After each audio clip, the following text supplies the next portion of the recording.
Vaman हरिपेठे jewellers प्रस्तुत Zee Marathi award 2011 उत्सव नात्यांचा.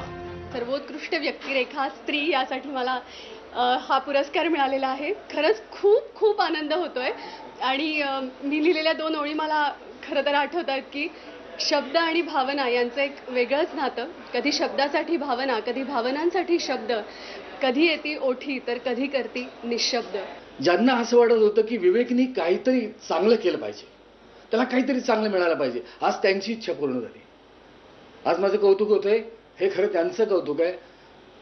सगळ्यांचे आभार. हा पुरस्कार नेहमी जेव्हा जेव्हा मिळतो तेव्हा तेव्हा त्याचा खूप आनंद असतो. यापूर्वी पण मला हा पुरस्कार 3-4 वेळा मिळाला होता, गीतकार म्हणून पण मिळाला होता. आणि दरवेळेला हा पुरस्कार मिळाला की एक नवीन हुरूप येतो चांगलं काम करण्याचा आणि रसिकांकरता जास्तीत जास्ती चांगलं देण्याचा. हा पुरस्कार खरं तर गीतकाराला सुद्धा वेगळा मिळालेलाच आहे. श्रीरंग गोडबोले यांनी अप्रतिम गीत लिहिलं आणि स्वप्नील बांदोडकर, दीपाली कामत, जयदीप बगवाडकर यांनी ते अप्रतिम गायलं आणि त्यामुळे या सगळ्यांचा म्हणजे एकूण टीमवर्क चांगलं झाल्यामुळे आम्हाला सगळ्यांना पुरस्कार मिळाला असं मला वाटतं. झी मराठी कॅम्प्स क्लब, आमचे डायरेक्टर्स अँड ऑफकोर्स ऑडियन्स ज्यांनी आम्हाला वोट्स दिले, तुमच्यामुळे आज हे आहे. Thank you so much. खरं कॅरेक्टर, खूप रिअलिस्टिक कॅरेक्टर असं करायला प्रत्येकजण संधी शोधत असतो आणि ती मला मिळाली. सतीश राजवाडेचं उत्तम दिग्दर्शन आणि चिन्मय मांडलेकर याचं सर्वोत्कृष्ट लेखन, या सगळ्याचं सहाय्य मला हा अवॉर्ड मिळवण्यासाठी झालेला आहे. त्यामुळं सर्वात आधी मी त्या दोघांचं अभिनंदन करतो आणि त्यांचे आभार मानतो. हा माझा पहिला अवॉर्ड आहे म्हणून मला खूप छान वाटतंय आणि मी माझ्या फॅमिलीला, माझ्या शाळेला, SPM आणि सेटवरच्या सगळ्या लोकांना थँक्यू म्हणायचं आहे मला. आणि श्रीरंग काका आणि गीता मावशीला पण मला थँक्यू म्हणायचं आहे, कारण मला ते खूप आवडतात आणि सगळेच माझे खूप लाड करतात, म्हणून मला खूप मजा येते आणि ॲक्टिंग करायला पण खूप छान वाटतं.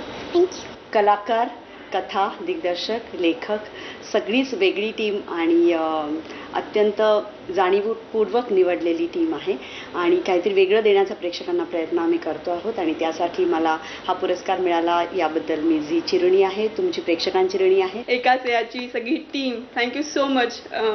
तुम्ही आहात म्हणून मी आहे आणि माझं परफॉर्मन्स आहे. आज मला सर्वोत्कृष्ट खलनायक याचं अवॉर्ड मिळालं, याबद्दल मी झीचे मनापासून आभार मानतो.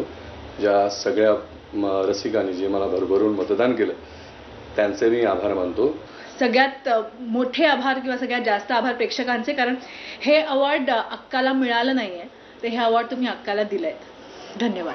हा माझा ऑन स्क्रीन आणि ऑफ स्क्रीन सुद्धा असलेला भाऊ मला भयानक आवडतो आणि थँक्यू, तुझ्यामुळे मला हे मिळालं.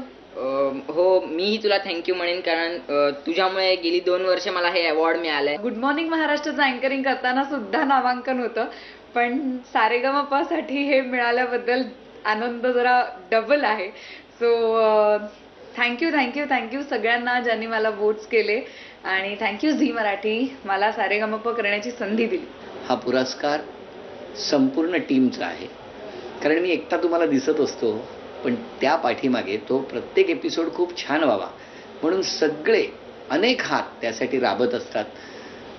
अगदी ड्रायव्हरपासून आमच्या झी मराठीच्या वॉचमनपर्यंत. सगळं श्रेय मला वाटतं की माझं फारच 5-10%, 20% फार तर असेल, पण ते श्रेय मी सगळं पहिल्यांदा निवड राकेशची म्हणून आणि माझा डिरेक्टर गिरीश वसईकर आणि माझा कॅमेरामन आणि माझी सगळी टीम याला देतो. काहीतरी वेगळं करायचा प्रयत्न नेहमीच असतो आणि तो प्रयत्न तुम्ही ओळखता आणि त्यासाठी दाद देता, याचा खूप आनंद होतो. अभिनेत्री म्हणून माझा प्रवास खरंच खूप छान चालू आहे आणि प्रेक्षकांनी पुन्हा एकदा पसंतीची पावती दिली आहे. मी खूप खूप आभारी आहे. मी आज स्टेजवर गेल्यानंतर आईबाबांचं नाव घेतलं नाही, मला आत्ता जाणीव होते त्याची आणि खूप वाईट वाटतंय. I am so sorry I बाबा, हे तुमच्यासाठी. आजच्या या आपल्या रंगतदार सोहळ्याचे प्रायोजक वामन हरिपेठे ज्वेलर्स यांचे सुद्धा मनपूर्वक आभार, धन्यवाद आणि शुभरात्री. वामन हरिपेठे ज्वेलर्स प्रस्तुत झी मराठी अवॉर्ड 2011 उत्सव नात्यांचा.